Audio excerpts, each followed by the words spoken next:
그 사회자께서 말씀 주셨습니다만 대단히 좀 어려운 주제입니다. 그 문제작과 화제작이라는 것이 되게 임의적으로 제가 말씀을 드릴 수 있을 수 있고 또 개인적인 입장일 수 있기 때문에 듣는 분 입장에서는 혹은 작가분들 입장에서는 불쾌할 수도 있고 아니면 여러분들이 이렇게 좀 생각하셨던 것과 이렇게 비슷하게 그 얼개가 맞을 수도 있을 것 같아요.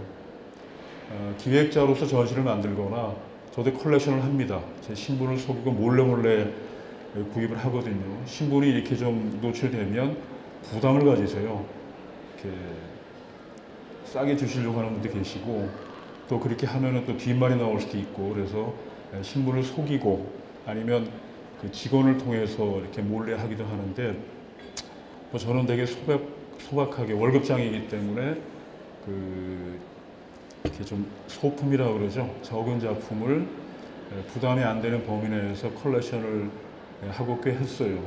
근데 안에는 그거를 제가 돈 주고 사지 아마 잘 모를 거예요. 근데 어쨌거나 기획자지만 이 컬렉터의 입장에서도 작품을 제가 소장을 하고 있는데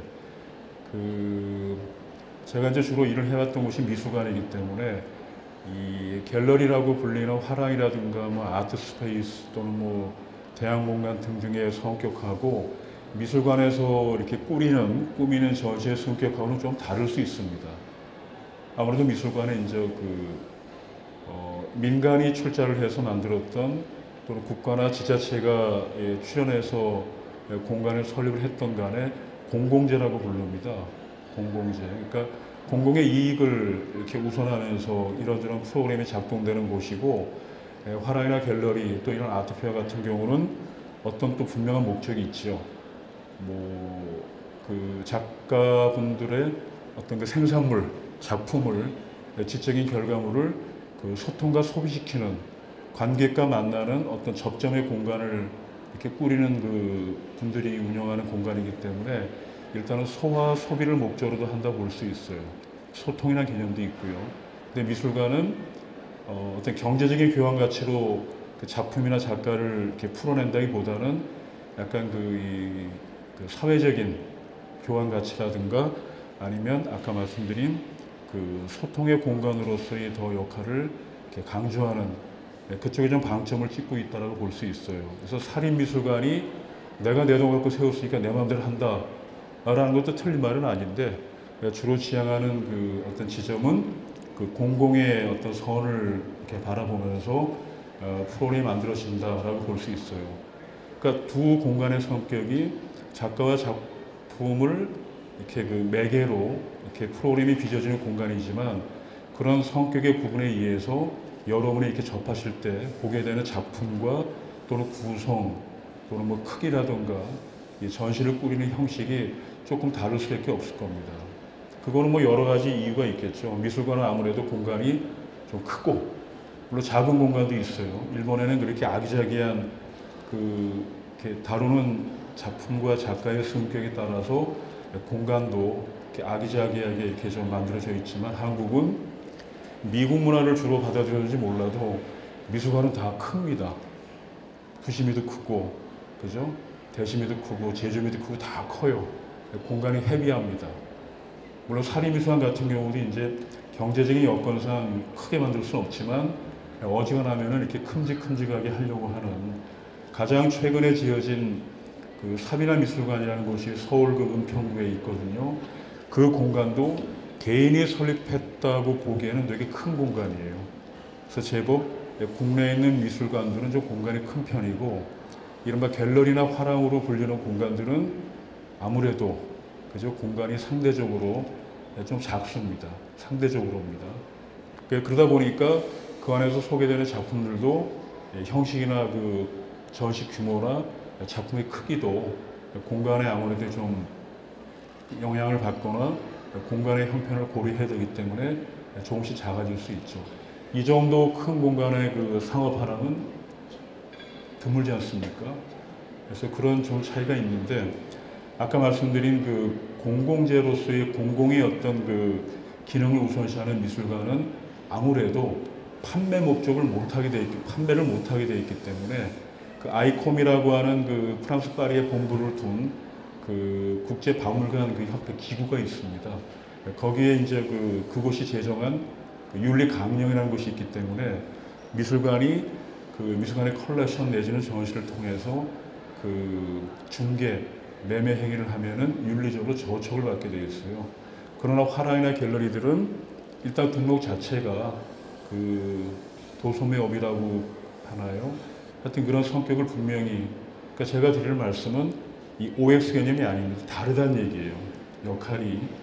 그리고 되게 중요한 역할이죠.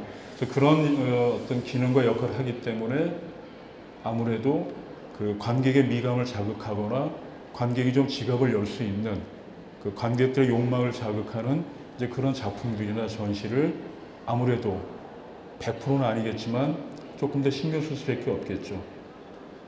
왜 우리가 그 뭐 스프링, 서머, 봄, 여름 패션쇼 이런 데 가면은 그 패션 디자이너가 본인이 진단한 올 봄과 여름의 그 어떤 트렌디한 유행 코드는 이거다. 아니면 나는 이거라고 본다라고 자기의 그 디자이너로서 의견을 이렇게 제시하잖아요. 옷을 가지고 모델을 통해서. 근데 사실은 관객 입장에서 저희는 그 모델이 입고 나는 옷을 보면은 불경스럽기도 하고 너무 전위적이기도 하고 너무 파격적이라 그걸 밖에 입고 나가거나 어디 장 보러 가면은 지나친 시선을 받을 거 아닙니까? 그래서 이제 부담은 되는데 그 디자이너가 제시한 그 어떤 그 코드 또는 본인이 그 예측하는 그 어떤 유행의 그 색감이라든가 선이라든가 그런 등등을 바라보면서 거기에 공감을 하거나 매력을 느끼면 그 디자이너의 부티크를 찾아가겠죠. 옷가게를. 그러면 그 디자이너는 본인이 패션쇼에서 보여준 어떤 컨셉, 그 개념이라든가 본인이 그 제안한 그 트렌디한 뭔가를 기성복으로 디벨롭 시킨 일반인들이 입을 수 있도록 만들어 놓은 옷들을 진열해 놨겠죠. 사이즈별로 아니면 뭐 주문 제작을 받거나. 그래서 거기서 이제 본인이 옷을 사 입거나 맞춰 입는 거죠.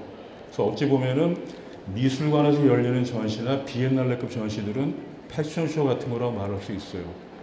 제가 가지고 거칠게 이렇게 말씀드리는 겁니다. 쉽게 전달을 해드리기 위해서. 반면에 이제 그 갤러리나 화廊 같은 곳에서 주로 선보이는 그 전시회, 그 쇼는 이를테면 부티크에서 만나는, 그러니까 부담이 상대적으로 덜한 가운데서 크기도 그렇고 가격도 아무래도 덜 부담이 되니까 이렇게 지갑을 여는, 제 경험으로는 아까 여기 피카소 화廊 사장님 계시던데 제가 부산시 집에 와가지고 제가 누군지 모르던 시절에 제가 그곳에서 작품을 구입한 적이 있어요. 그래서 제가 막 카드로 살려고 했는데 카드가 안 된다 그래가지고 가난한 직장인이라고 막 깎아달라고 그러고 산 적이 있는데 나중에 제가 누군지 아시고 이제 시간 지난 다음에 막 뭐라 그러셨어요. 왜 그런 걸 얘기 안 하는 게 아우라고 하셨는데 그때 제가 그 김종근이라고 하는 그 부시미 초대 관장님의 작품 소나무 작업을 구입해서 지금 제가 가지고 있어요. 근데 그때도 그 돈이 좀 꽤 되는 돈이었는데 제 월급보다 많았어요. 지금 가지고 있습니다. 3인행이라고 하는 전시였는데 제가 컬렉션을 했어요. 그래서 꼭 작다고 그 작품이 꼭 뭐 어떤 판매 목적으로 이렇게 그 제작이 되었거나 소비가 되고 저재된 것이 아니고 그 아까 말씀드린 패션쇼처럼 일상생활에서 아니면 일반인들이 가정의 그 어떤 그 공간 내에서 무리 없게 소장할 수 있게끔, 그러니까 소품도 만들고 왜 대작도 작업을 하시잖아요. 네, 그렇게 하는 것이 아닌가 생각을 합니다. 그래서 여러분들 이런 아트페어 같은 경우도 집에 걸만한 작품도 있고 걸기엔 좀 무리가 되는 작품도 있고 아니면 어떤 그 이 회사라든가 다른 큰 공간을 운영하시는 분들은 큰 작품에 대해서도 본인이 관심을 가질 수 있지 않습니까? 그래서 이런 아트페어나 비엔날레 미술관 전시를 보시면서 뭔가 이렇게 본인의 가슴을 울림과 떨림으로 이렇게 흔드는 또는 불편하게 어떻게 이 작가는 내 속을 다 들여다봤을까? 어떻게 내 지금 내가 갖고 있는 고민 구조를 아니면 내가 생각하는 거를 이렇게 똑같이 이렇게 그림으로 시각화해서 드러냈을까? 이게 놀랍다, 불쾌하다, 뭐 등등의 감정이 생기면 그 작가의 관심을 가지고 또 작가를 알아보게 되고 또 정말 이거는 내가 가져야 되는, 이건 내 얘기다, 내 거다라는 마음으로 이렇게 가격을 알아보기도 되고 요새는 한 300만 원 정도 내외에서 지갑을 여시는 것 같아요. 저는 필드는 잘 모르지만 그 여하간의 형식으로 너무나도 저를 불편하게 하거나 저를 잘 표현했기 때문에 그 작품에 대해서 관심을 갖게 되고 그 작가가 전시하는 것을 이렇게 따라다니게 되는 거죠. 찾아서 요즘 또 뭐 스마트폰이나 온라인상에서 작가 정보, 작품 정보, 가격 정보들을 다양하게 취할 수 있기 때문에 그렇게 적극적인 관심을 갖게 되는 것 같아요. 그래서 미술관이 보여주는 것과 갤러리가 보여주는 그런 그 다양한 전시, 그러니까 똑같은 전시를 꾸리지만 그 전시를 꾸리는 방법은 다르겠죠. 아까 말씀드린 것처럼 그 공공의 목적과 또는 상업적인 교환 가치, 소통의 목적을 하는 것과는 조금 저는 다를 수 있다고 봅니다. 그래서 두 가지 형식의 그 전시가 만들어진다고 볼 수 있어요. 근데 저는 미술관에서만 일을 해왔기 때문에 저는 미술관의 전시를 꾸밀 때 어떻게 하고 그것이 다른 공간의 그것과는 어떤 차이가 있을 수 있을까라고 하는 것을 제 나름대로 설명을 드리려고 하는 겁니다. 그래서 제목도 되게 자극적으로 문제작가, 화제작이라고 하는데 사실 문제작이라고 하는 건 문제작가라고 하는 분은 화제작이 되고 화제작가가 돼요. 그렇게 보통 저희가 이제 말을 하는데 화제작가라고 이제 이렇게 불려지고 또 이런저런 그 언론과 뭐 주간, 일간, 방송 또 이런저런 그런 그 이 지라시 등에서 아주 화들짝, 반짝 이렇게 소개됐다가 그냥 어느 순간 이렇게 휘발돼 버려 없어집니다. 연예인 사라지듯이 그때 그 가수, 그 연기자 어디서 뭐 할까 하는 것처럼 한동안 뭐 온갖 잡지, 뭐 연예가 중계, 뭐 인터뷰, 뭐 CF 다 나오다가 갑자기 사라져 버려요. 그래서 그런 성격을 가지고 있는 작품 작가를 저는 화제작이라고 볼 수 있다 생각을 합니다.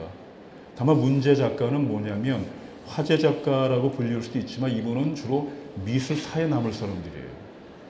그러면 누구는 똑같은 그림을 그리고 똑같은 시대에 같은 물감과 재료를 가지고 이런저런 생각과 고민 규조와 어떤 감동과 아름다움과 삶의 그런 그 역동성을 드러내는데 저 사람은 왜 문제 작가고 문제작이고 나는 왜 열심히 해도 화제 작가고 화제 작품인가 라고 생각할 수 있겠죠.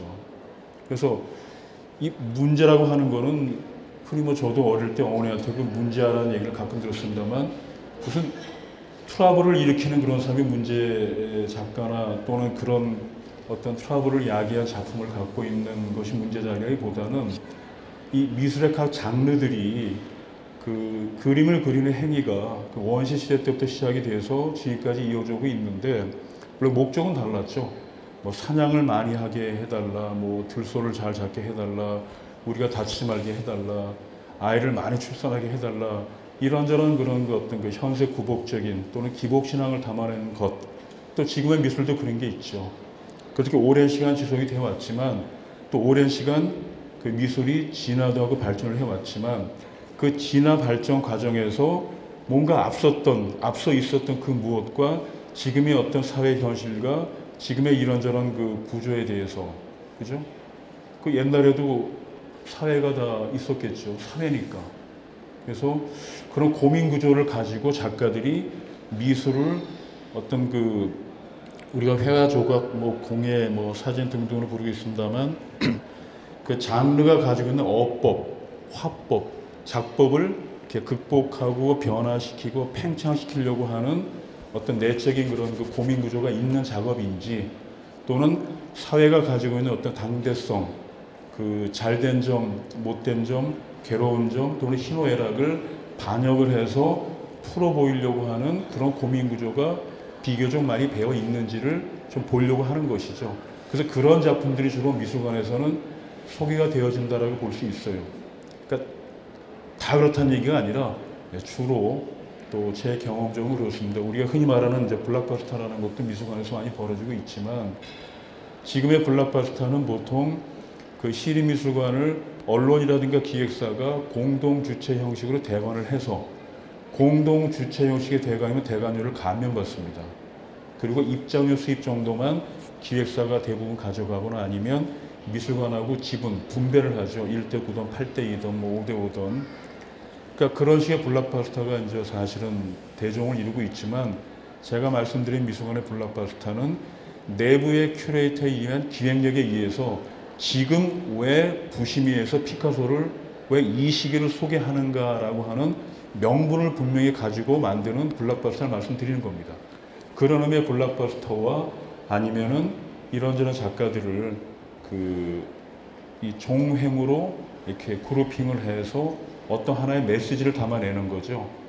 그래서 그 작가들이 아까 제가 쭉 설명드린 그런 고민 구조를 어떻게 담아내고 어떤 생각과 고민을 하고 있는지를 이렇게 들여다볼 수 있는 이제 그런 얘기로 이제 꾸미는 거죠. 마치 영화 감독이 영화를 만들듯이 그런 면에서는 조금 이 갤러리가 꾸리는 것과는 조금은 다르다고 볼 수 있어요. 갤러리도 그런 컨셉을 가지고 요새는 그 전시를 만들기 시작을 합니다.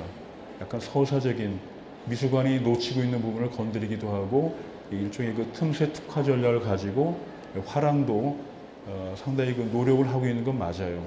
그리고 더 그것이 알차게 꾸려질 수 있어요.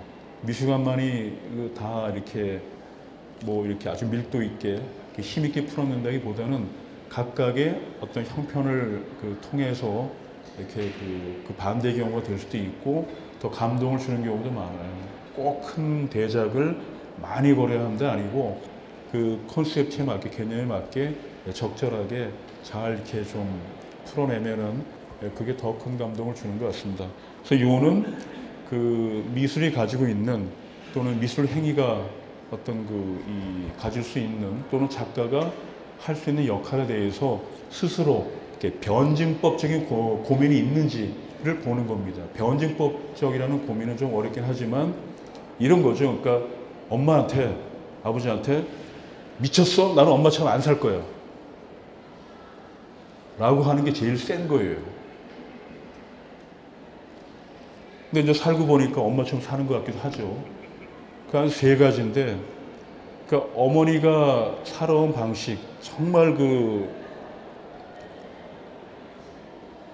내조와 자식 뒷바라지 하면서 음식 준비하시면서 남은 음식 또 본인 가꾸지 않고 등등등 우리가 눈을 많이 보는 거 있잖아요.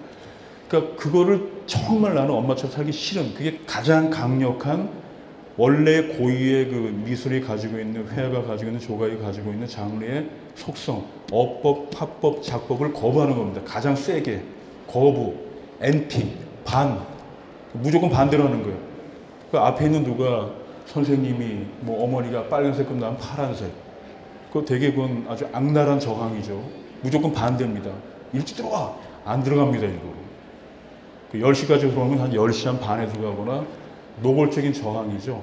그런 식의 전과는 다르게 살거나 그리거나 풀어보려고 하는 어떤 이 욕망, 의지 또는 일부러 그런 태도를 취하는 거예요. 뒤집는 거죠. 뒤시장 같은 작가가 붓으로 물감을 찍어서 그림 그리지 않았어요. 변기 갖다 놓고. 어찌 보면은 되게 약간 성스러운 공간에 서구의 전시라든가 작품을 보여주는 방식 자체가 상당히 오랜 역사를 갖고 있었지 않습니까? 거기에다 아주 악랄한 저항이 엿먹으라 이겁니다. 변기를, 그죠? 그것도 제목은 파운틴이죠. 샘이라고 하는. 원래 변기는 아래로 내려가게 되는데 그렇게 거꾸로 솟는 개념으로, 그죠? 물론 쓰던 변기는 아니었습니다만 전시장과 같은 엿먹으라는 얘기거든요. 물론 그거는 본인도 좀 튀어보려고 뭘 해보려고 했는데 피카소하고 마티스하고 이런 입체주의 화가들, 야수주의 화가들이 이를테면 다 해놨기 때문에 할 게 없으니까 이제 국립 끝에 그렇게 아마 우리가 흔히 오브제라고 말하는 기성품을 들고 와서 던져놨겠죠. 자전거 바퀴든 컵을 건조하는 건조대든. 되게 노골적인 악랄한 저항이에요. 물감 하나도 안 썼습니다. 물론 리차드 모트하고는 사인을 물감으로 좀 했긴 했습니다만 그러니까 그런 것들이 가장 악랄한 저항이에요. 엄마처럼 살지 않을래. 그러면 가장 소프트한 저항은 뭐냐면 비판적으로 지지하는 겁니다. 비판적으로 반복하는 거예요. 그러니까 그냥 이 관성적인 지지와 반복이 아니고 약간 크리티컬한 비판적으로 지지하면서 반복하고 있는 거예요. 그걸 레피티션이라고 그러는데 그 가장 소프트한 이 거부예요. 그러니까 엄마를 완전히 부정하는 게 아니라 어머니가 하는 거를 지적을 하면서 약간 그걸 좀 이렇게 자기는 나름대로 다음 세대로서 좀 변화 극복해 보려고 하는 의지를 보이는 거죠. 그러니까 소극적이기도 하고 어떤 변화를 꾀하긴 꾀하는데 가장 소프트한 거라 볼 수 있어요. 그 중간이 뭐냐면 그 전에 있었던 그 무엇을 장르나 미술이 가지고 있는 가능성과 정의, 속성 또는 방식, 어법, 화법을 확장시킨 겁니다. 앰플리파이케이션이라고 그래요. 우리가 왜 오디오 앰프 있잖아요. 앰프, 증폭하는 거. 앰플리파이케이션, 증폭, 확장시키는 거예요. 그러니까 이를테면 그 도자기도 아닌 것이 조각도 아닌 것이 80년대 그 도조 개념이 있었어요. 도조 요로시크 뭐 일본 말이 아니고 도자기와 조각술, 도조술을 합친 말이에요. 그래서 실제 조각가들은 도조라는 말하면 되게 싫어했습니다. 그래서 조각 쪽에서는 도조 그러면 약간 실험적으로 도예가 가지고 있는 뭐 물레를 차거나 코일링을 하거나 벽체를 붙이거나 뭐 유약을 발라서 어떻게 하거나 이런 것을 떠나서 조각처럼 뭔가 기형이 주는 어떤 그 기지감을 벗어나서 입체적으로 어떤 자연의 형상을 만들려고 하는 그런 의지였어요. 그거를 탈장르라 그래요. 장르가 가지고 있는 고유의 속성. 그러니까 1 더하기 1은 2라고 배워왔고 1 더하기 1은 2요. 나가 있느라 수능 안 하면 저런 못하지. 이런 개념에서 채색을 하고, 그죠? 유약을 안 쓰고 아크릴 물감을 칠하고 흙에다가 뭐 이런 식이에요. 그러니까 항아리를 동그랗게 뭐 하진 않고 삼각형으로 만든다라든가 윤광조라는 그 도예가분이 70년대 그렇게 그릇을 만들었어요. 그 되게 사건이었어요. 아무것도 아니에요, 근데. 컬럼에서 달걀이에요. 나도 할 수 있는데 저거. 근데 그 전까지는 그렇게 판을 만들어서 삼각형으로 그릇 만든다는 거는 있을 수 없는 일이었습니다. 그래서 장르에서 다른 장르가 가지고 있는 어법을 가져오는 거예요. 가져와서 이 장르가 가지고 있는 고유의 성격을 확장시켜 보려고 하는 노력이에요. 이 세 가지 노력이 아까 제가 말씀드린 그 전통적인 미술이 가지고 있는 가능성과 한계 또는 사랑하고 존경하지만 좋아하지 않는 어머니를 뭔가 이게 바꿔보고 싶고 나는 그게 사고 싶지 않고 더 정말 열혈 여성으로 더 적극적으로 가꾸기도 하고 뭐 정말 여행도 다니고 싶기도 하고 뭐 이런 것들이에요. 그러니까 이런 노력이 세 가지의 의지가 작품 속에 있냐 없냐를 보는 겁니다. 단순 조형적인 미감, 탐닉이라든가 탐색이라든가 뭔가 특정 공간에 어울리는 그런 약간 그 장소성을 고려한 맞춤 형식의 작업이 아니라 혼자 끙끙거리는 거. 이 구조를 내가 지금까지 끌고 온 작업을 내가 어떻게 극복을 하고 확장을 시키고 여기서 꺾어버리고 뒤집을 것인가. 그거 쉬운 일이 아니잖아요. 관객의 반응이 좋고 그게 소화가 되기 시작을 하고 대기 수요가 있는데 그런 수요와 그런 기대와 그런 반응을 뒤로 하고 제가 작업을 전혀 뒤집는다는 게 되게 어려운 일입니다. 그렇다고 평생을 그 작품 하나만 할 수 없잖아요. 일종의 그 트레이드마크. 누구 그러면 딱 등호 개념으로 아 그거 딱 그렇게 인식이 되어 있는 거예요. 10년이 지나도 그 작업. 자다가 깨도 그냥 분만 들면 그 작업. 그러면 그 작가의 작업이 과연 그 작가가 영혼이 있는 작가고 그 작업이 그런 변증법적인 고민 구조를 담보하고 있는 것인가 라고 생각할 수 있겠죠. 그래서 제가 문제작가, 문제작이라고 얘기하는 것은 작가 스스로 아니면 회화나 조각의 역사에 있어서 그런 극복의 의지, 확장의 의지, 그러면 비판적으로 어떤 지적하면서 그거를 반복하려고 하는 의지가 있는가, 그거를 보자는 겁니다. 그러니까 여러분들이 어느 한 작가의 작품을 이렇게 계속 관찰하고 그 작가를 이렇게 관심 있게 지켜볼 때 그 작가의 그런 변곡점 또는 그 변화가 어느 시기에 어느 정도에서 나타나고 그것이 어느 정도 잘 반영이 된 작품인가를 보는 것도 아주 솔선한 관전평이죠. 제가 삼성에 근무할 때 그 홍라의 사모님이 이런 말씀 할 때가 있어요. 박춘합 씨 오후에 뭐예요? 그러면 분명히 저한테 뭐를 부탁하시려고 하는 거예요.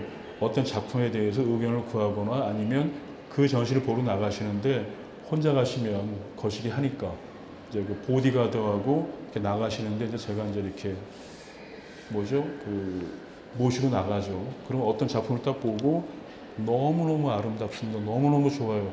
이 작품 어때요? 천남 씨 그래요. 박춘합 씨 그러면 작가의 진작 맞는 것 같습니다. 근데 전형성은 조금 떨어져 보입니다. 이렇게 말씀드리니까 티피컬하지 않다는 얘기예요. 왜냐하면 한 개인이 개인의 어떤 그 돈을 가지고 작품을 구입하는 거기 때문에 미술관의 컬렉션이 아니에요. 미술관의 컬렉션은 절대 그러면 그렇게 안 하십니다. 미술관에 맡기십니다. 그 학예연구실에. 개인이 관심 갖는 작가의 작품에 대해서는 제가 큐레이터로서 드릴 수 있는 말씀만 드려요. 그 나머지는 그분의 선택입니다. 그게 마크 로드커든 뭐 유영국이든 까지만 말씀드리는 거예요. 그러니까 전형성이 반영이 된 작품이 좋은 작업이에요. 그 시기가. 이 시기에 이 작가는 이런 고민하고 이런 변화를 꾀하려고 했던 시기이기 때문에 그 고민 구조가 가장 잘 배어있는 반영이 된 작품이 지갑을 열게 되는 또는 미술관에 소장을 하게 되는 문제작이 되는 거죠. 그래서 대부분 그런 작품을 작가들이 내놓지 않으려고 잘 아니까. 우리가 작가를 만나서 작가가 쓰는 물감을 손으로 찍어보기도 하고 팔레트에 먼지가 묻어 있는지 물감이 딱딱한지 어떤 책을 보고 있는지 어떤 술을 먹는지 어떤 음악을 듣는지 저희는 오감으로 다 봅니다. 그래서 반드시 작가 작업실을 갑니다. 절대 사진 보고 글을 쓰거나 사진 보고 셀렉션을 안 하고 작가가 중도 사천성 청두의 구석에 살아도 비행기 타고 밤에 내려서 자전거 타고 따라 들어갑니다. 작가들 깜짝 놀라요. 지독하다고. 그러나 냄새를 맡고 작가가 어떤 공간에서 어떤 생각하면서 이 작업하는지를 그 다음에 전후 맥락을 어떤지를 봐야 그 작품에 대해서 자신 있게 셀렉할 수가 있고 글을 쓸 수가 있잖아요. 설명을 할 수가 있고. 그러니까 그런 면에서는 한국 큐레이터 보고 중국 작가들은 놀랍니다. 본인들은 그냥 이메일만 보내서 이 이미지 보고 예를 들면 오케이를 내기도 하고 바꾸자는 말을 하는데 냄새를 맡아보니까 뒤를 들춰보기도 하고 다른 걸 보기도 하고. 그래서 작가가 고민하는 작업실을 보면 이 작가가 작업을 루틴하게 하고 있는지 아니면 저희가 방문한다 그래서 급작스럽게 청소를 하신 건지 또 물감은 얼마큼 쓰고 있고 버려진 물감이 얼마큼을 다 볼 수 있어요. 그 정말 그대로 적나라하게 드러나는 겁니다. 그 작가의 고민 구조나 그분이 어떤 생각을 하고 있는지가 다 드러나는 공간이에요.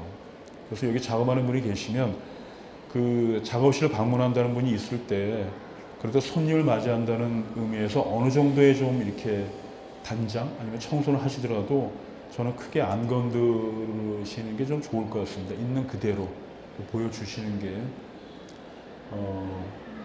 하여튼 그래서 작가의 전형적인 어떤 고민 구조 또는 작가의 그 시기에 특성이 가장 잘 배어 있는 아주 전형적인 작업이 저는 좋은 작품, 문제 작품이라고 보는 겁니다. 반면에 사람마다 다르지만 화랑에서 그 시대의 가구, 주택, 인테리어, 환경을 잘 분석해서 거기에 맞는 작가들을 잘 선정을 해서 우리가 흔히 100% 200% 공감 가능한 구조의 어떤 이 작품들을 이제 보여줬을 때는 우리도 감동을 하죠. 너무 아름다우니까. 와, 이거 우리 주방에 아니면 우리 거실에 걸면 딱일 텐데 아들놈 공방에 걸면 딱일 텐데 어머나 저걸로 옷 입고 싶다. 저건 내가 제일 좋아하는 버밀리아 색깔인데 이렇게 미감을 작업할 수 있어요. 실제로 아이를 위해서 그 그림을 사주는 분들 계시거든요. 근데 저희는 매매를 못하니까 작가분들을 소개해 주세요. 소개를 해드려요. 두 분이 알아서 하시게끔. 그러니까 그런 식으로 뭔가 동시대가 가지고 있는 이런저런 사회 구조를 100% 이렇게 반영을 하거나 역설적으로 반영을 하거나 인간이 가지고 있는 객관적인 미감, 조형적인 미감을 자극하는 그런 구조의 작업들이 있어요. 쉐입, 틀이죠. 예를 들면 뭐 우리가 그러잖아요. 야, 말자야, 너 어떤 타입 좋아해? 라고 물어보는 거는 뭐 코가 크고 눈이 크고 입이 크고 이런 부분적인 것이 아니라 그냥 타입이에요. 타입, 형, 그 틀. 그러니까 우리 영어도 보면은 뭐 피규어가 있고 쉐입이 있잖아요. 그러니까 쉐입이에요. 쉐입. 그 틀. 그러니까 본인이 좋아하는 본인의 미감이 이렇게 내가 뭔지 몰랐는데 이렇게 반응하는 그 틀이 있어요. 틀. 조형적인 틀. 그 형태든 형식이든 색감이든 그러니까 그런 것들이 이제 어필하거나 또는 뭐 그런 것들이 이제 이렇게 사회의 어떤 현상이라든가 시대적인 미감과 잘 맞아 떨어진 그 무엇 등등은 화제의 반열에 오르죠. 우리가 그 개그맨들 유행어 어떤 코드처럼 그리고 한 시대를 풍미합니다. 그리고 그 트렌디한 뭔가가 바뀌면 또 이 사람의 마음도 이렇게 여러 가지 그 생각들이 복합적으로 이렇게 있잖아요. 간사하다고 말하기도 하고 그 좋아하는 게 바뀌기도 하지 않습니까? 그래서 옷을 뭐 중고시장에 내다 팔기도 하고 옷이 많이 쌓여 있는데 옷이 없다면서 또 이렇게 옷을 또 사지 않습니까? 이렇게 많은데 옷을 또 사냐 그러는데 뭐 그죠? 이미 이제 그 뭔가 이렇게 트렌드한 것이 어디 있어서 또 그걸 이제 생각을 하는 거죠. 아, 저건 나중에 이제 10년 주기로 유행이 반복이 되니까 10년 후에 입을 거야. 입는지 안 입는지 내가 똑똑히 볼 거야. 뭐 그리고 이제 싸우지 않습니까? 그러니까 미감이라는 게 바뀌기 때문에 또 다른 미감과 그 인테리어 구조와 등등을 또 이제 생각을 하게 되겠죠. 한국화라고 하는 그 장르가 있었잖아요. 인사동의 그 월전, 뭐 실명을 월전 장우성 그 화병님의 그 작업이 자, 상상 이하로 싼 가격에 나왔는데 사질 않아요. 옛날에 그분의 그 작업 같으면 정말 귀하고 가격이 엄청났는데 뭐 4대가도 마찬가지고 최근에 청전하고 소정 2인전하고 있지만 이상하게 지금의 어떤 그림을 배우거나 또는 이 작품을 컬렉션 하시거나 아니면 관객 여러분도 그분들의 이름조차 모르는 분도 많아요. 그리고 그런 작품들 봐도 그냥 옛 것이라는 생각을 갖는 경우도 있고 이 미감을 자극하지 못하는 거예요. 지갑을 열지도 못하고 저거 갖고 싶다라는 자극을 상대적으로 덜 주는 겁니다. 옛날에는 그거 특정 기업의 그 오너가 그 사모님 막 거의 다 이렇게 그냥 저인망실 다 사모았지 않습니까? 그러니까 그 정도로 이 미감이 바뀐 거예요. 이를테면 인테리어 환경. 옛날에는 식당에 가도 뭐 일심이든 아니면 무슨 붓글씨 하나 뭐 가화만사성이든 가화만사건이든 뭐 돼지 한 마리를 그려놔야 이게 뭔가 좀 식당이 좀 거룩해 보이고 집안에 그런 그림이 있어야 문기가 좀 있어 보이고 뭔가 붓글씨 하나 있어야 아, 이 집은 좀 뭔가 먹물 냄새가 나고 이런 게 있었는데 요즘은 집에 가면은 붓글씨라든가 뭐 가만사성 무슨 뭐 하면 된다 이런 거 하나도 없습니다. 그러니까 그거는 인테리어 환경이 바뀐 거예요. 아파트, 집단 주택 구조로 바뀌면서 그 왜 베란다 문 열고 밖에 보시면 다 똑같은 벽에 똑같은 TV 걸어놓고 똑같은 소파에서 똑같이 보고 있어요. 그러니까 구조가 다 똑같아요. 저기는 안방일 거야. 똑같으니까 안방. 뭐 저긴 뭐 현관, 뭐 욕실. 그러니까 구조가 획일화되고 이런 식으로 미니멀하게 벽체가 색감이나 마감이 되다 보니까 거기에 가만사성을 못 걸어요. 그 아내가 그래요. 저는 일찍이 조선일보사가 거실을 서재로 운동하기 전에 저희 집은 거실이 서재였어요. 왜? 책을 둘 데가 없으니까. 거실이 제일 크니까. 큰 공간을 제일 많이 안 쓰잖아요. 그러니까 손님이 왔을 때 보여주기 위한 공간으로 잘 단장만 해놔요. 거기를 잘 못 쓰게 하고. 그러니까 아내하고 다툰 적이 있는데, 그러니까 그 공간에 뭐를 걸려고 하거나 그래도 이게 이제 아내는 싫은 거예요. TV도 옛날에 그 왜 명품이라고 브라운관 큰 TV 있었어요. 비싼 거, 두꺼운 거. 그러니까 하루 아내가 그럽니다. 이런 TV가 요새 어디 있냐고. 다 이렇게 벽에다가 뭐 LCD, 뭐 PDP 이런 거 붙여놓는다고. 그래서 멀쩡한 TV를 갖다 버렸어요. 그리고 평판 TV가 벽에 붙어 있더라고요. 그러니까 남한테 보여주기 위한 거일 수도 있을 것 같기도 하지만 멀쩡히 그 29인치 TV가 잘 나오던 거였는데 사라졌어요. 요즘은 작가분들이 설치 작업할 때 그거 돈 주고 삽니다. 또 구하기도 힘들어요. 우리가 버린 LP판을, 레코드판을 10,000원 주고 사듯이. 그래서 어쨌거나 옷도 가지고 있는 것도 그런 의미에서는 의미가 있어요. 10년 후에 유행이 돌아오면 뭐 복고풍 또는 뭐 빈티지 또는 빈티가 나든 빈티지가 되든 이렇게 어필을 하잖아요.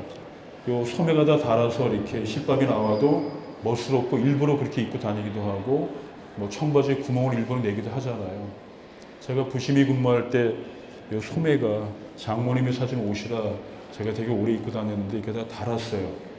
근데 지금 미국 가 있는 그 이상수 큐레이터가 이거만 하나 사 입으세요. 꼬매 입으세요. 이렇게 했는데 그게 어느 순간은 대단히 그 멋스러운 걸로 자연스럽게 이렇게 칼로 막 뭐 빼바로 갈아서 이렇게 상처를 낸 게 아니라 자연스러운 미감으로 옷 소매 그 테두리도 이렇게 빈티지 느낌으로 인식이 되더라고요.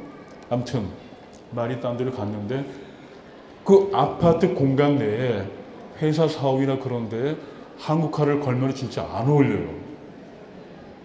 예전에는 뭐 벽지라는 것도 뭐 대체로 그러했고 자개농도 있었고 식당에 뭐 이렇게 나무 기둥도 있고 천장에 뭐 대들보도 있고 뭔가 좀 그랬고 아까 말씀드린 문기도 있고 그런데 요새는 그 뭡니까 사진이라든가 판화라든가 유화 소품 아주 컬러풀한 그런 생면 회화라고 그러죠. 컬러필드 페인팅 이런 걸로 대체가 빠르게 됐어요. 그러니까 흔히 그 파스텔 톤 이하의 모노톤이거나 이런 그림보다는 뭔가 컬러풀하고 집에 이게 무슨 삼성의료원의 영화실도 아니고 왜 그림이 이렇게 칙칙하고 우중충한 그림만 당신은 좋아하느냐 성격이 이상해 밝은 걸 걸어놔야지 사람이 이렇게 우울했다도 밝은 느낌이 드는데 왜 이렇게 당신이 칙칙하냐 뭐 이런 얘기 하지 않습니까? 그러니까 미감 자체가 바뀌면서 주거 환경이 바뀌면서 이 사람의 미감도 지배를 당하거나 또는 그 주거 환경이 미감을 자극하기도 하는 것 같아요. 그러다 보니까 이 화랑미술자라든가 상업화랑의 전시를 이렇게 쭉 한번 분석해 보면은 그 미감을 반영하고 있거나 그 미감을 거꾸로 끌고 가요. 그러니까 젊은 작가분들도 이렇게 좀 뚝심 있게 학부 대학원 때까지 물론 선생님은 또 이제 다른 생각이 있으시기 때문에 학생을 이렇게 교육하면서 그런 지적을 하셨지만 야, 너는 이렇게 똑똑하나 이렇게 멍청한 그림을 그리겠어. 막 요즘 누가 인형을 그려? 건물 그려, 건물 그려봐. 그럼 그 여학생은 그 인형이라는 게 어릴 때부터 여러 가지 자기 나름의 그 이 생각들과 또는 외로움과 또는 뭐 등등에 배어 있는 정말 소중한 이미지고 존재인데 선생님은 그 말씀을 꼼꼼히 들어보시거나 그걸 천천히 지켜본 게 아니라 그렇게 너는 무슨 뭐 저 신데렐라 컴플렉스 걸려 있냐, 뭐 요즘 때가 어느 때인데 지금 매랑국적을 치고 있느냐 이런 얘기 하는 거죠. 나름대로 여긴 또 심한 생각이 있는데, 그러니까 군대를 갈 수도 없고 여학생이니까 한 학기 휴학했는데도 선생님 그대로 계시고 그 자연스럽게 듣기 싫어서 수업을 빼기도 하고 막 그런 학생들이 있어요. 근데 졸업을 하고 나면은 그 자연소리가 그렇게 그립습니다. 아, 그때 이래서 그런 얘기 하셨구나. 내가 지금 이 작업에 맞게 가는 건지, 이게 과연 시대적인 미감이나 내 앞전 작업에 비해서 어떤 정말 뭐 나아지고 있는 건지를 누구한테 물어보거나 잔소리를 들을 데가 없는 거예요. 한국 작가들은 놈의 그림에 대해서, 친구 그림에 대해서 얘기 별로 안 합니다. 함부로 말했다가는 속으로 뭐 너나 잘해, 뭐 아이고 니 건 쟤는 이렇게 그림에 갈수록 저렇게 되고 있나라고 생각해도 대놓고 얘기를 안 해요. 어머 이거 색깔 너무 좋아, 언니 이거 저 백 색깔 뭘로 칠했어? 얘기 안 해줍니다. 무슨 대단한 그 발명 특허처럼. 근데 이 미국의 스튜디오 아트 전공한 친구들은 그런 얘기를 해요. 어머 누구야 너 요즘 작품이 좀 많이 어두워지고 힘이 없는 것 같아. 요새 무슨 일이 있어? 이렇게 물어보기도 하고, 언니 이거 못 썼어 그러면 야 그 아크릴 한 30에다가 과시원에다 한 70 써봐. 이렇게 나와라는 얘기를 해요.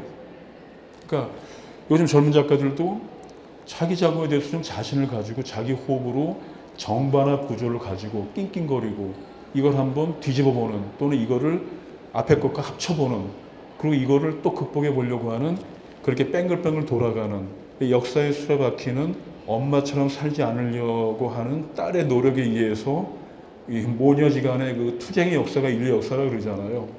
그러니까 이 되게 이렇게 개선되어 온 거잖아요. 이렇게 뭐 아빠하고 아들도 마찬가지겠죠. 이렇게 지지고 볶는데 작가 스스로 그런 변증법적인 고민 구조와 그리고 정반합이라고 하는, 정이라고 하는, 내가 지금 하고 있는 정이라고 하는 개념, 또 소재, 주제, 형식에 대해서 이게 너무 안주할 수도 있고 반응이 너무 좋으니까 바꾸기도 이렇게 좀 용이하지 않는, 겁이 나는 그런 세상에서 과감히 엔티테제, 반으로 가보는 거예요. 정이 태제라면 반은 엔티테제, 삐딱하게 바꿔오는 겁니다. 붓을 왼손으로 들어보기도 하고 유화를 안 쓰고 아크릴 써보기도 하고 또는 추상으로 가보기도 하고 뭉개보기도 하고, 뭐 예를 들면 의도적으로 이렇게 뭉개보는 거예요. 반이라고 하는 움직임을.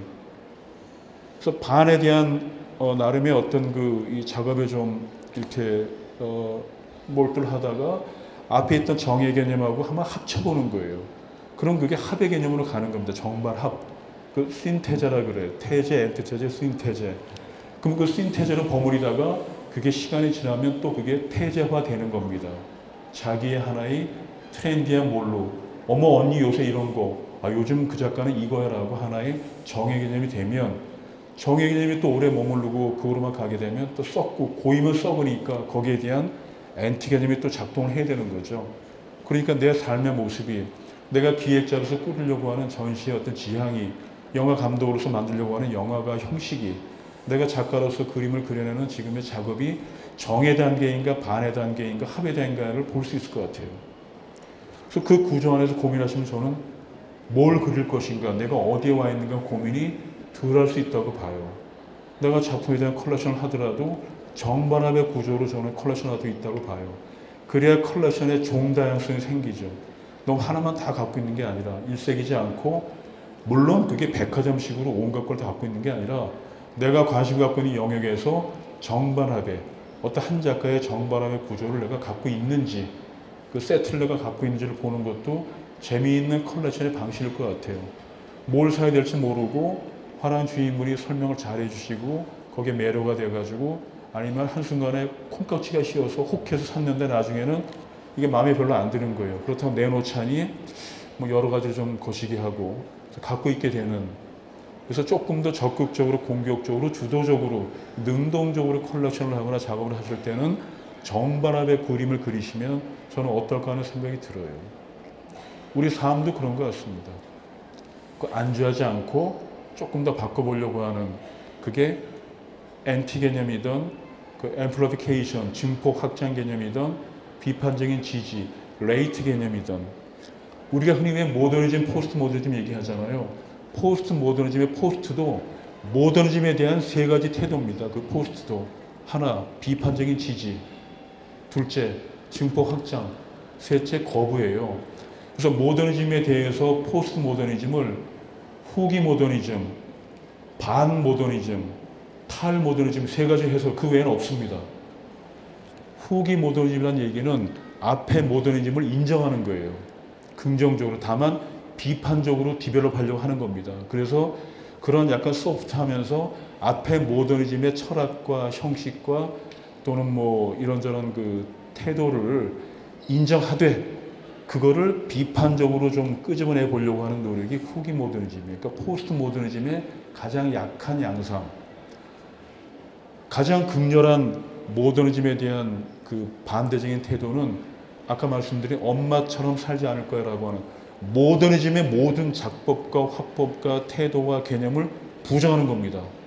그러니까 모더니즘 시기 때는 모든 개념이 하나잖아요. 하나.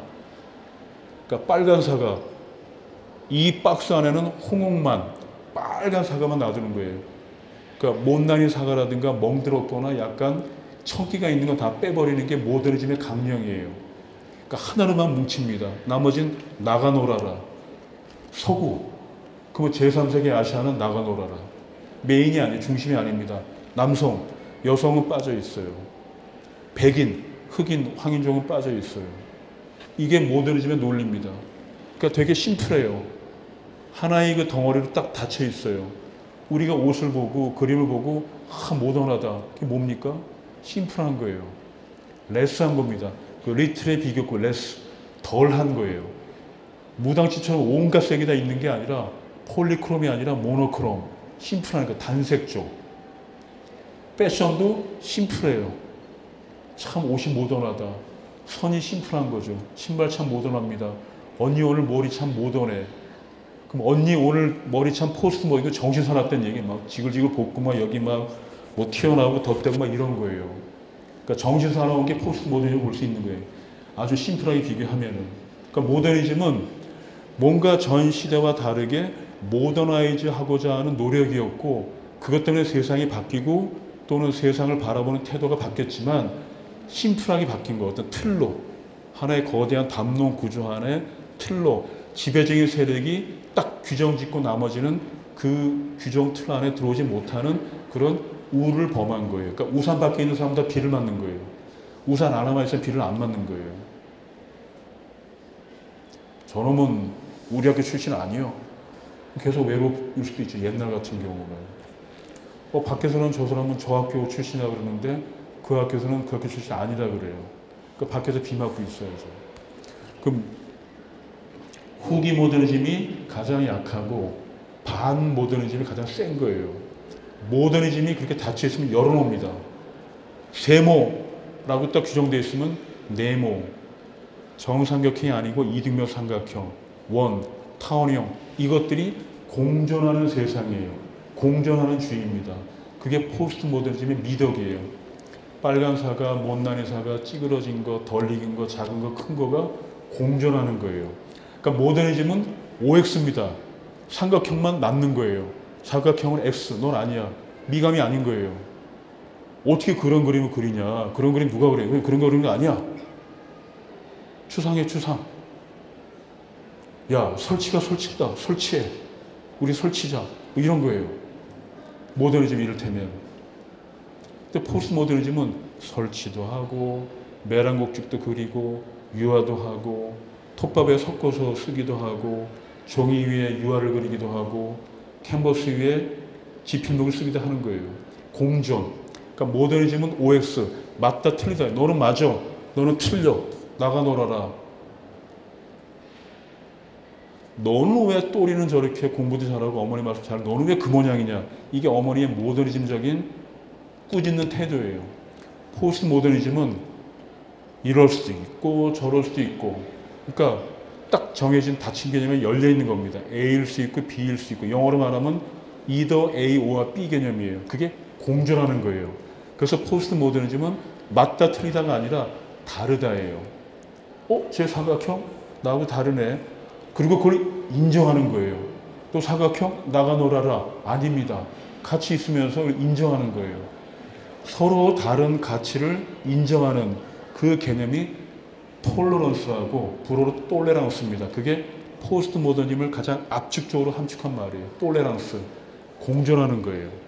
1등 하는 애, 키 작은 1번, 키 큰 60번, 공부 잘하는 친구 다 같이 한 반에 이 오늘 밤아 이 토크에 가치 있는 이런 종다양성, 서로의 생김새와 직업과 취향과 취미와 지향이 다르지만 이렇게 공존하고 있는 이런 아름다운 그런 문화를 포스트 모더니즘을 볼 수 있어요.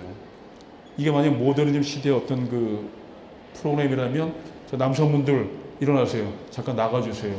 오늘 여기는 30대 여성분들하고만 얘기합니다. 뭐 이런 거예요. 이렇게 가르는 겁니다. 그래서 모더니즘을 약간 이론적이라 그래요. 모니즘.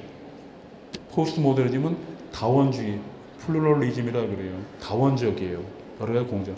아시아, 서구, 영미, 제3세계, 아프리카, 공존. 삼각형, 사각형, 공존. 한국화, 유화, 판화사진, 공존. 근데 우리가 사실 포스트 모던 시대를 넘어서 포스트, 네오 포스트 모던 시대를 살지만 여기에 판화 작품이 얼마나 나는지 모르지만 판화 작품 보기 정말 힘들어요. 메조 틴트, 메조 작업 정말 보기 힘듭니다. 없어요. 인그레이빙 이런 거 아주 두꺼운 판에 깎아놓은 거 보기 힘들어요. 애칭 보기 힘듭니다.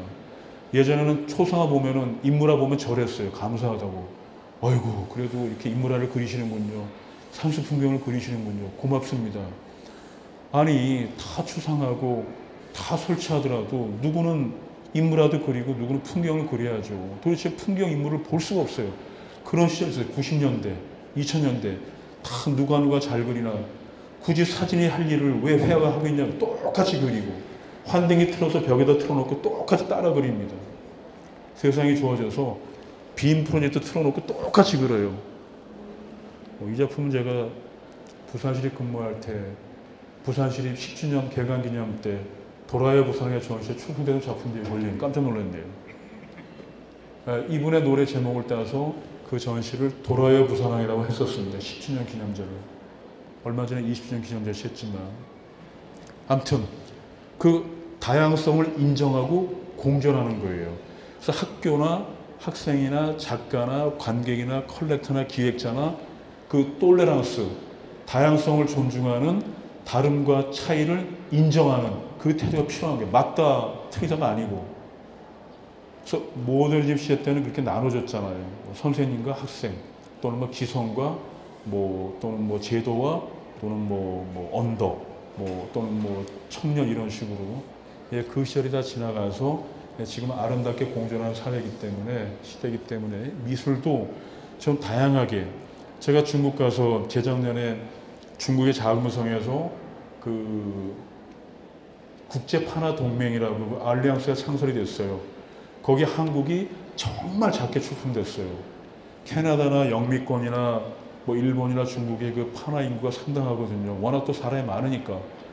그 많은 판화들 가운데 한국 작가가 10점이 안 됐어요, 작품이. 무구정강 다른 인형 얘기하고 직치 얘기하고 뭐 인쇄문화 뭐 몇천 년 얘기하지만 현재 그 인쇄술, 판화술에 의한 꼭 판에 찍고 뭐 판에 잉크 매구고 뭐 찍어낸 이미지 이런 판화 개념이 아니고 실험 판화, 특수 판화 다 포함을 해서 판화를 현대적으로 진화시킨 그런 판화까지의 판화 수가 현격하게 없다는 얘기예요. 청주 고인쇄 판화 뭐 박물관도 있고 그렇지만 판화 작업을 여기처럼 그러니까 서양학 학생들도 판화 학생들한테 우리는 유화도 하고 설치도 하고 판화도 한다. 너희는 판화만 하지. 라고 이렇게 구박을 해요. 그러니까 아트페어라든가 우리가 컬렉션을 한다라든가 그런 등등에 있어서 이른바 소외 장르라고 되어 있는 판화, 한국화 등등에 대한 관심도 필요합니다. 그게 살아나야 같이 안배를 이루고 가야 미술이 건강하게 발전하는 거예요. 균형 있게. 한국과 판화를 왜 이렇게 누군 그래요. 아유 뭐 한국어 살 바엔 유화 사지. 여보 유화 사자. 야 판화 저거 다른 사람들 많이 갖고 있는 건데 그냥 우리 저 유화 사자. 이런 분들 계세요. 이 판화라는 게 발터 베냐민도 그런 얘기했지만 기술복제 시대 예술 작품이라고 어느 한 사람이 그 작품을 사서 르누아르의 무희를 자기 집에 침대 머리맡에 걸어놓고 혼자만 감상하는 개념을 그러니까 지금 여기에라고 하는 개념이 그 독창성, 그 원본성을 보증하는 키워드거든요. 그러니까 지금 여기 있는 제가 진짜거든요. 근데 지금 서울에 만약에 박천남이 어디서 뭔가 하고 있다면 그건 가짜겠죠. 구본, 원본이 아니고. 그러니까 어느 한 사람이 독점을 하는 거예요. 경험의 희소성, 독점을 하는데 판화나 사진이나 필름은 이걸 공유시킨 거예요. 지금 여기저기. 피카소의 판화가 서울의 어느 카페에도 걸려있고 피카소 미술관에도 걸려있고 어느 한 개인 컬렉터 집에도 있는 거예요. 그 원본의 그 어떤 고유성, 오리지널리티, 그 아우라를 공유하는 겁니다. 그게 10장을 찍었다고 10개로 나눠지고 약화되고 사라지는 게 아니라 그 원본성이 그대로 갖고 존재하는 거예요. 그런 면에서 판화는 대단히 매력적이죠. 부산 자가치 시장에서 제가 친구라는 영화를 보고 있는데 친구가 서울에서 그 똑같이 친구를 보고 있어요. 야, 친구는 자가치 시장의 친구가 진짜지? 니 그 가짜 아이가? 이건 아니죠. 그 똑같이 한 감독이 똑같이 연출해서 편집한 진짜란 얘기죠. 그것이 원본을 공유하는 대중적인 가치로 민주적인 가치로 돌려놓은 판화와 사진과 필름의 매력입니다. 그 가치를 우리는 애써 외면하는 것이 아닌가. 그리고 가격도 상대적으로 유화에 비해서는 저렴하잖아요. 그리고 원본성을 나도 가질 수 있다고 하는 우리 옷 같은 경우도 유니클로가 수십만 장 찍어내도 그 옷 다 입고 다니잖아요. 나만의 옷 입을래 하고 맞춰 입는 분 많이 안 계시잖아요. 근데 왜 그림은 판화나 이런 뭐 에디션 있는 거는 다른 사람들 갖고 있다는 식으로 또는 지나치게 그 커머셜하다는 이유로 이렇게 폄하하는지 모르겠어요. 원래 판화가 갖고 있는 그 복수성은 카피 개념이 아니라 멀티플입니다. 멀티플, 복수성. 플루럴, 단수가 아니라 복수 개념이 다 똑같은 거예요. 멀티플. 그걸 공유하는 개념이기 때문에 베냐민은 뭐 그 사람 이론에서 그걸 부정을 했지만 이 원본을 다 이렇게 공유하는 거기 때문에 대단히 매력적인 겁니다. 그래서 여러분들이 그런 관심을 가져주셔야 시장에서도 판화가 또는 판화 작가가 판화를 합니다. 현대인이 시를 읽지 않는다는 이유로 시인이 시를 안 쓰고 출판사가 시집을 안 내면 사회가 어떻게 되겠습니까? 출판사가 돈이 안 된다고 시집을 출판 안 할수록 1인 출판 개념으로 시인은 시를 써서 시집을 내야 사람이 그 시를 보고 세상이 푸석푸석하게 건져지지 않을 거 아닙니까?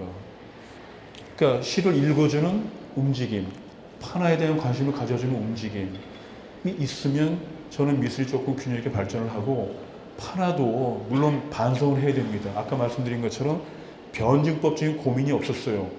그냥 예나 지금이나 판에 각을 하고 잉크를 매기고 찍어낸 이미지 그 다음 뭡니까? 왼쪽에 넘버링, 가운데 제목, 오른쪽에 사인, 이거를 모두 다 연필로 똑같아요. 제가 말씀드렸지만은 판화의 고유의 어법, 데피니션, 정의가 판화에 대고 찍어낸 이미지라면 판을 바꿔보는 거예요. 물론 목판, 서판이 있긴 하지만 얼굴을 대고 찍어보는 거예요. 평판, 세리그래프가 있지만 복사기에 대고 얼굴을 찍어보는 겁니다. 석판으로 찍어낸 결과물하고 프린터기로 뽑아낸 결과물하고 사람들은 속습니다. 정교한 프린터로 나온 컴퓨터 이미지를 오리지널 석판으로 손드는 분이 꽤 있어요. 실제 리더로 찍어낸 것보다도 결과물 보고 그 정도로 모든 것이 가능한 시대에 됐지만 손의 힘, 이 정신이 손을 타고 나온 그 결과물에 대해서 관심을 가져줄 필요가 있어요. 판화가 그렇게 디벨롭이 될 때 가죽으로 찍어낸다든가 몸에다 찍어낸다라든가 그 정의를 변증법적으로 디벨롭 시켰을 때 그 판화는 문제 판화가 될 수 있어요. 실험 판화, 특수 판화가. 예전에 그 이화대 대학원 그 여학생이 판화로 이미지를 찍어내서 그걸 새끼들처럼 말아요. 꽈가지고 둘둘둘 말아서 그거를 입체로 만들어서 졸전해 냈어요. 실험 판화입니다. 판화술로 디벨롭된 결과물이에요. 이 우리가 그 자동차에 기름을 넣는 그 비상급유하는 그 소기통이 있습니다. 그거를 100개를 높게 쌓아놓고 거기다가 모두 다 그 공판으로 이미지를 새겨서 쌓아놨을 때 실험 판화입니다. 특수 판화고. 그런 식으로 장르를 변증법적으로 그렇게 진화시킬 수 있을 때 그 과정에서 나온 작품은 문제 작품이 되는 거예요. 문제 판화작. 이해하시겠죠? 그러니까 그 변증법적인 고민구조 안에서 배태된 또는 그런 내적인 필요성을 가지고 빚어진 작품이 문제작이 아닌가. 그건 본인 사람마다 다 다를 수 있어요. 어떤 분은 화제작을 문제작으로 볼 수 있고 문제작을 화제작으로 볼 수 있어요. 반면에 뭐 60년대 후반에 뭐 이벤트, 뭐 해프닝, 퍼포먼스 그런 것들은 문제기도 하면서도 화제기도 했죠. 지금도 유효하고 있고 부산 출신의 안창호이라는 작가는 문제 작가입니다. 그 문제 작품이에요. 그분은 인간이 불편해하는 인간의 어떤 그런 그 묘한 그 이중적인 구조와 뭔가 이렇게 좀 그 야무적인 그런 구조 같은 거 있지 않습니까? 그런 걸 불편한 정도로 까발리고 뭐 죽음에 대한 문제라든가 아니면 소외에 대한 문제라든가 이런 것들을 되게 불편할 정도로 이렇게 개입시켜요. 그러니까 평범한 얘기를 풀어낸 것이 아니라 자기가 가지고 있는 고민 구조라든가 사회의 병리 현상을 그 이미지를 통해서 풀어내는 겁니다. 이렇게 쾌한 목각 인형 같은 마스크의 여인처럼 뭐 푼다라든가 예를 들면 그런 작가를 문제 작가라고 얘기할 수 있어요. 이게 좀 구분이 되시나요? 그러니까 변증법적인 구조 안에서 뭔가 인간이 가지고 있는 지금의 어떤 그 시대에 안주하기보다는 시대가 애써 외면하는 구조, 소의 가치, 소의 형식, 소의 장르에 대해서 집중을 하는 겁니다. 제가 성공미술관 있을 때 집중적으로 그 파고들었던 전시가 뭐냐면 소외였습니다. 소외. 소외 이슈, 소외 연령대의 중견 중진 작가. 그때만 하더라도 2000년대 후반인데 중견 중진 작가 전시가 없었습니다. 개인전 없었어요. 유명한 원로 작가, 교수 작가, 그 다음에 35세 미만의 청년 작가만 문화재단에서 미술관에서 전폭적으로 지원하고 현물 현금 지원하고 전시만 해요. 사람도 허리가 중요한데 중간 나이대의 중견 중진 작가들이 초대를 못 받아요.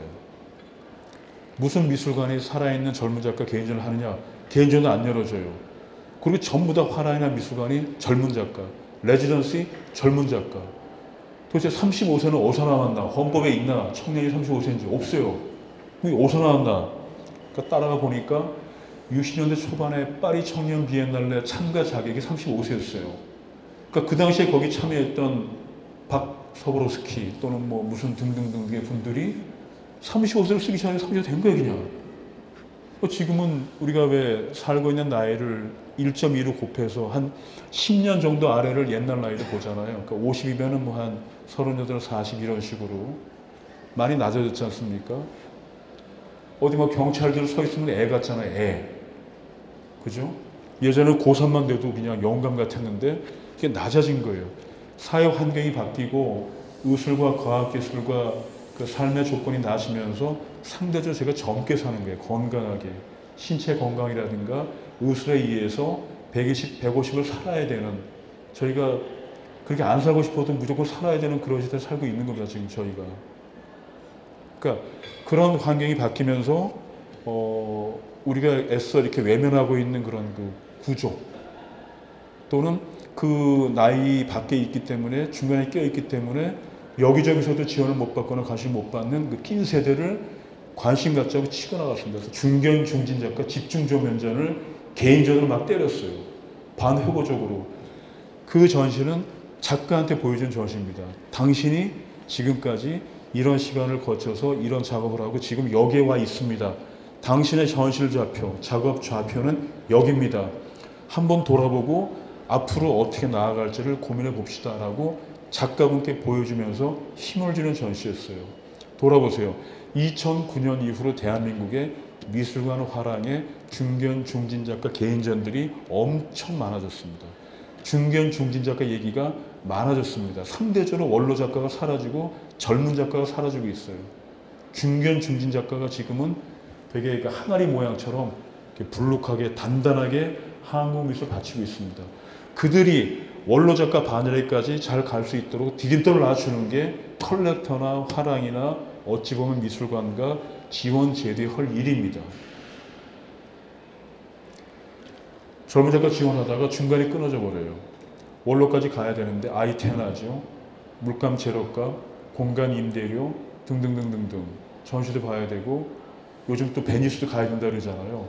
저는 베니스 비엔나를 안 가면 6개월 동안 도망다닙니다. 할 말이 없어가지고 월가미술 보고 대충 어떤 얘기인지 보고 가끔 이렇게 뭐 얘기는 하고 저는 할 말이 없고 못 봤기 때문에.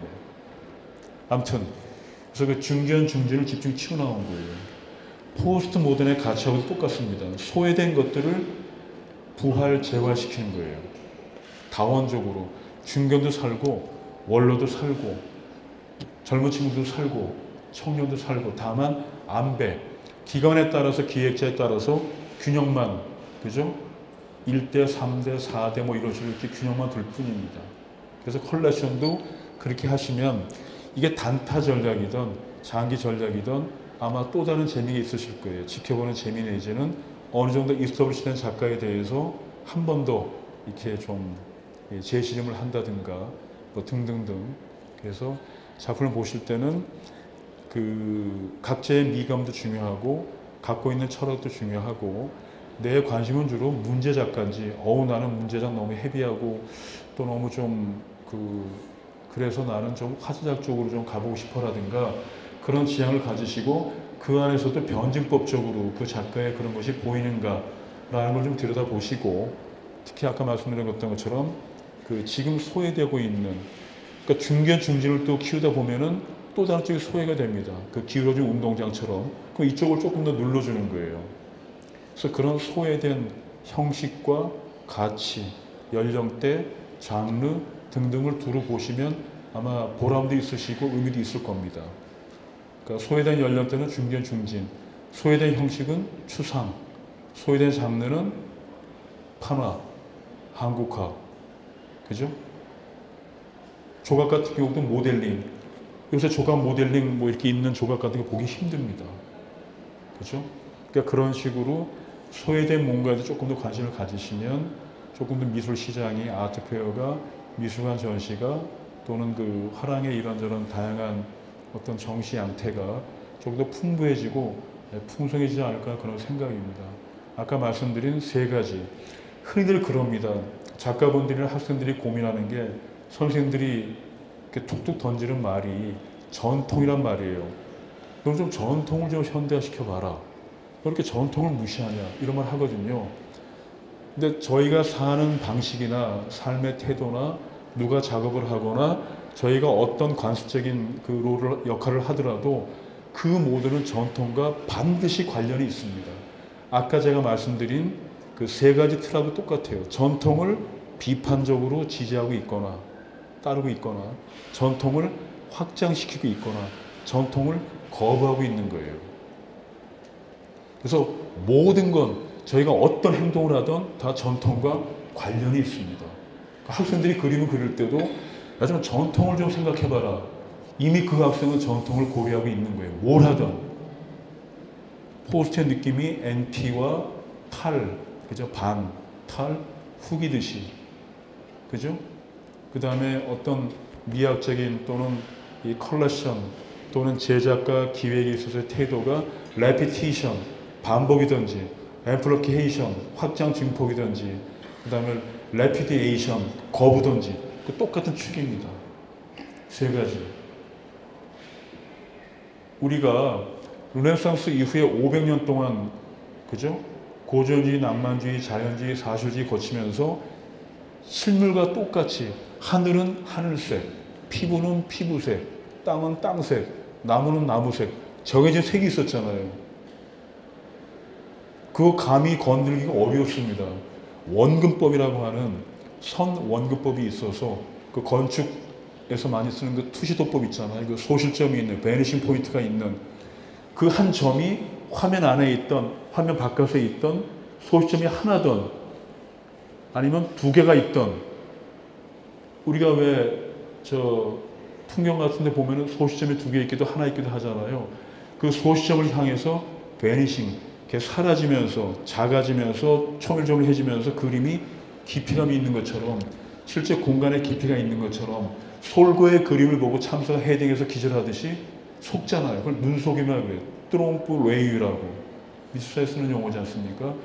그게 500년 동안을 서구의 조형관을 지배하는 되게 이성적인 철학관이었어요. 그걸 까 뒤집은 사람이 세잔느입니다.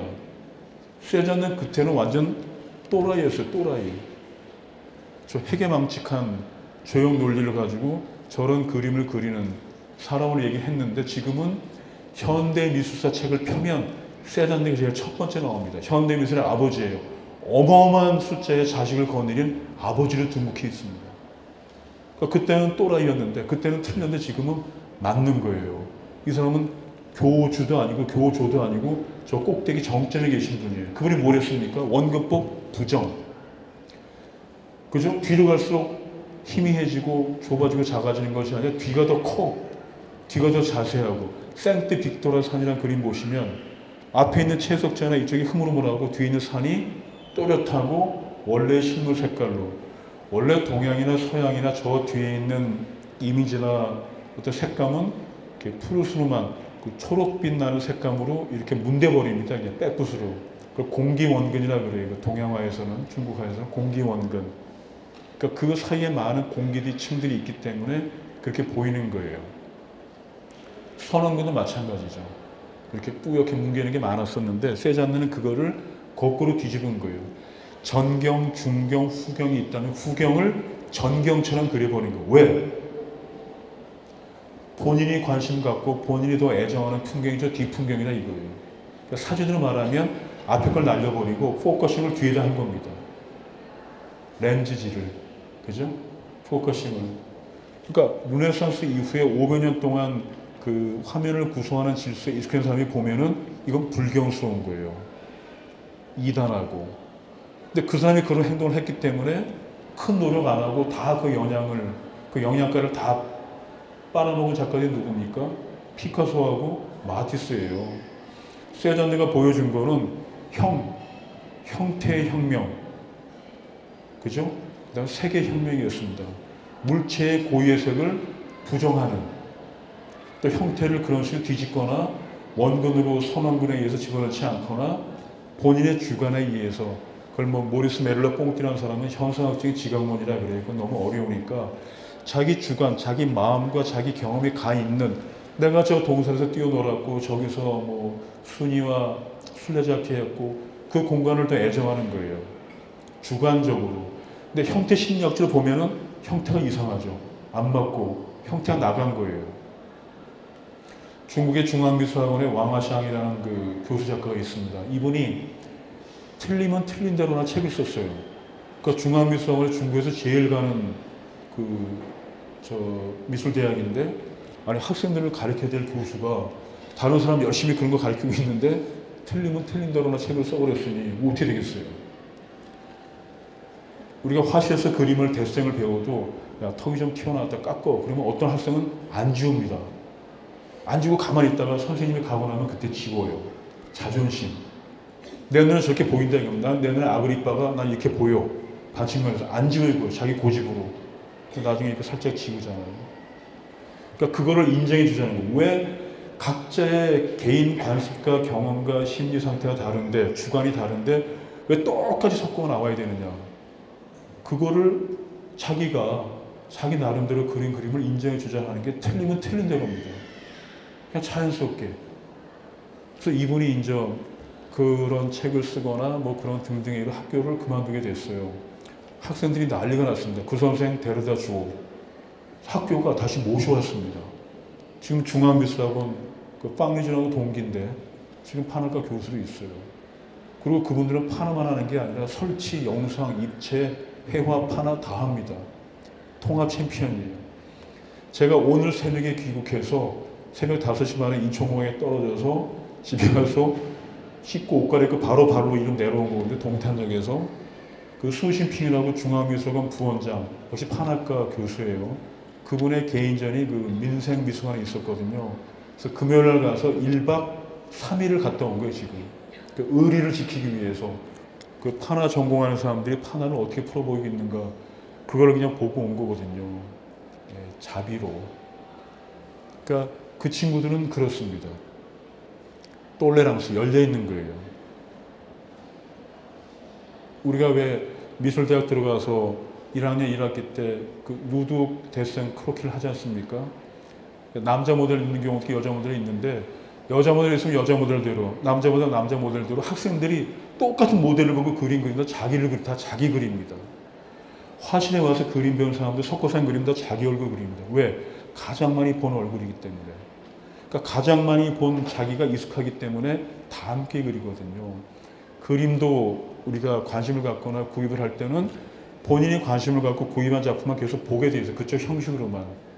그래서 그거를 조금 더 내가 안 본 쪽으로 컬렉션의 정반합, 그죠? 엔티 개념으로 소외된 쪽을 보기 시작하면 훨씬 컬렉션이 풍부해지거나 아니면 컬렉을 하는 눈 자체가 대단히 행복해질 수 있을 것 같아요. 그래서 문제의 컬렉터가 되는 거죠. 화제의 컬렉터가 아니라 센 거 비싼 걸 갖고 있는 뭐 최대, 최장 이런 개념의 그 어떤 퀀티티 개념의 그 전시나 또는 뭐 보험료가 뭐 수백만 불 이런 개념의 화제 전시, 화제 작품이 아니고 그 담고 있는 그것이 전달하려고 하는 메시지가 뭔지 그 작가의 어떤 그 변증법적인 그런 극복 의지가 뭔지를 가지고 정성적으로 그 퀄리티 개념으로 전시도 만들고 컬렉션도 하고 우리가 좀 작가들하고도 얘기를 나누는 그런 입장도 필요한 것 같아요. 그래야 작가도 긴장을 하는 것 같고 그 각기 취향입니다. 작가가 나는 문제 작가보다는 화제 작가도 진행하는 사람도 있고 아 세상에 꽃그림도 그려야죠. 꽃그림도 필요한 거고 풍경도 필요한 거고 추상도 필요한 거고 판화도 필요하고 수목도 필요합니다. 왜 다 몰빵입니까? 다 구상. 어느 순간 갑자기 다 추상. 어느 순간 갑자기 다 모노크롬.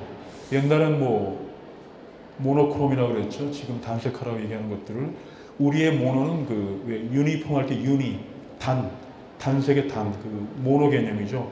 폴리의 반대말. 그 당시에 일본에 있었던 모노화는 다떼 모노의 모노입니다. 물성을 강조한 개념의 모노화, 물파죠. 우리는 모노크롬은 단 개념이었어요. 같은 모노가 아니고.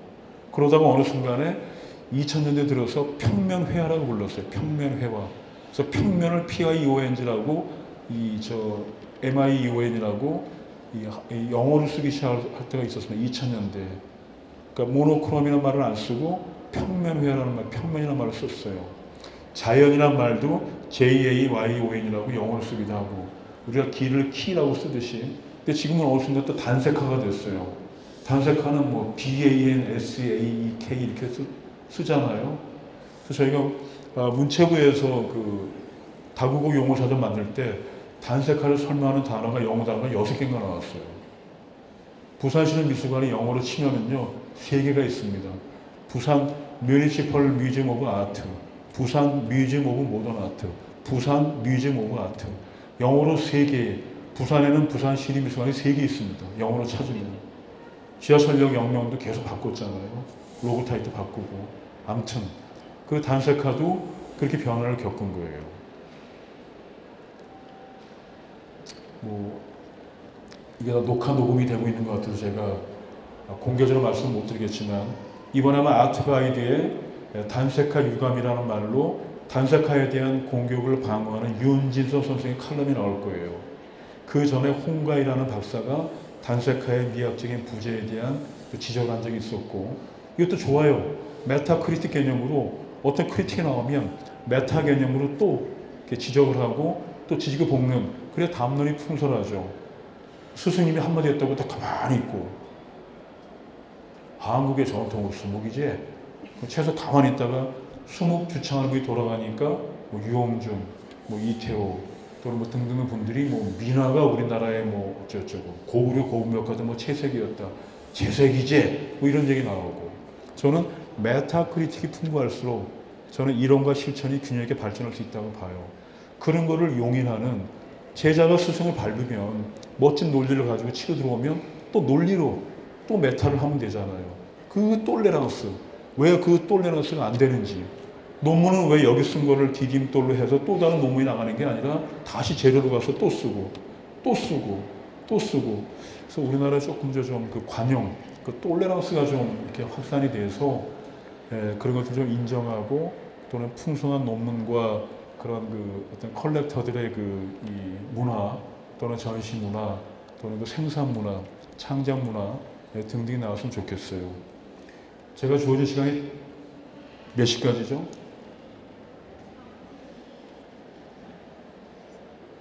한 20분 남았나요? 끝나나요? 마무리.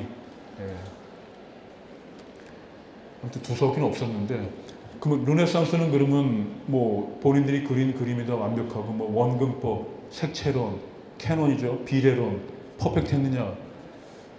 그 르네상스 사람들이 만든 게 아니거든요.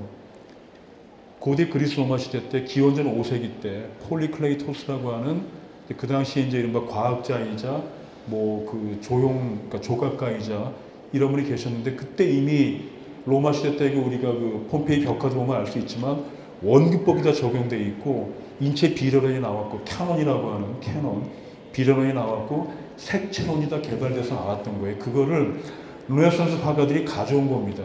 르네상스의 뜻이 뭐냐면 불어로 네상스가 탄생이에요. 르네상스 하면 재탄생입니다. 그러니까 재탄생이니까 그 재가 지향하는 곳이 어디였냐면 바로 앞 시절에 중세가 아니어서, 중세는 신학의 시대였기 때문에 암흑기였습니다. 1000년 동안 철학이 신학의 아래에 있었어요. 그 전에 그리스 로마가 인본주의의 인간 중심의 철학의 세계였어요. 그거를 가져온 게 르네상스입니다. 그래서 르네상스를 휴머니즘, 인본주의라 그래요. 사람을 기본으로 하는, 인간을 모든 질서의 기본으로 뒀기 때문에 인본주의라고 부르고, 그리스 로마 시대 때의 조형 원리를 가져온 거예요. 그러니까 르네상스 사람들이 그거를 고민하고 발견하고 발명한 게 아니라 가져온 거예요.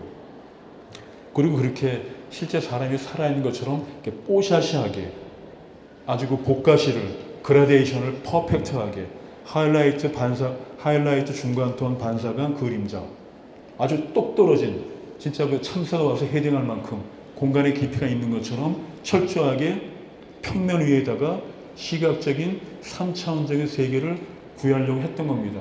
이거를 반박한 사람들이 매너리스트예요. 16세기. 엘 그레코나 이런 사람들 그림 보면은 8등 신이 아니라 12등 신, 명태처럼 말라 비틀어진 모습으로 깜 말라가지고 얼굴이 주먹만 합니다. 몸이 기형적으로 12등 신. 마돈나가 다리를 꼬고 앉아있는데 정상적인 비례로는 그렇게 꼬지 못합니다. 손가락이 긴 마돈나, 목이 긴 마돈나. 의도적으로 형태와 형식을 왜곡, 변형, 과장했습니다. 왜? 르네상스 바로 앞세기, 15세기 르네상스인들의 그런 태도가 싫었던 거예요. 그걸 극복하려고 엔티테제죠. 그래서 일부러 의도적으로 형태를 일그러뜨린 겁니다. 깡마르게 중간톤이 없어요. 파란색, 빨간색, 중간톤이 없으니까 깡말랐죠. 되게 철학적이고 피폐한 인간처럼. 그래서 예수의 재림을 기다리는 엘 그레코의 그림 같은 거 보면은 세로로 깁니다. 가로로 긴 그림들이 많았어요. 세로로 긴 그림. 그죠? 이상세계, 현실세계, 뭐 중간세계 이런 식으로 그렇게 의도적으로 꼰 겁니다. 그들이 왜 비난했냐면 르네상스 시대의 선배들이 한 그림은 비열한 모방이다 이거예요. 창조가 없다. 우리는 창조다. 니들은 모방이 그리스 로마 시대 때의 조형론을 갖다가 적용한 것 뿐이지 니들이 끙끙끙거려서 만든 게 없다는 얘기예요. 르네상스 시대 때 건축을 보면 그리스 시대 때의 그 파르테논 신전이라든가 열주라든가 갖다 놓은 거 짬뽕 시킨 겁니다. 고유의 양식이 아니에요. 그러니까 미술, 조형적인 창작에 있어서 상상력과 창의성의 부재라고 공격을 하면서 그렇게 까버린 겁니다.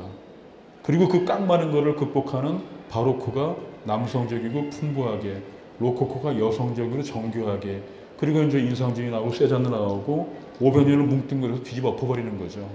그리고 피카소 아티스트가 나왔고 그 다음 할 게 없으니까 뒷시장이 변기를 들고 엿먹으라고 이렇게 지지고 볶는 가운데 진화 발전했다는 얘기입니다.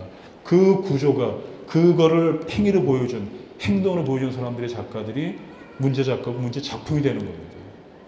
그래서 그런 거를 구분하는 노력을 하시면 골라보시거나 골라 구입을 하시거나 아니면 어떤 작가의 작품을 보더라도 그렇게 아마 볼 수 있는 그런 좀 안목이 생기지 않을까라고 생각을 합니다. 두 소시 말씀드린 것을 잘 꿰셔서 몇 개의 키워드 건지시면 오늘 여러분과의 만남이 대단히 보람찰 것 같습니다. 고맙습니다.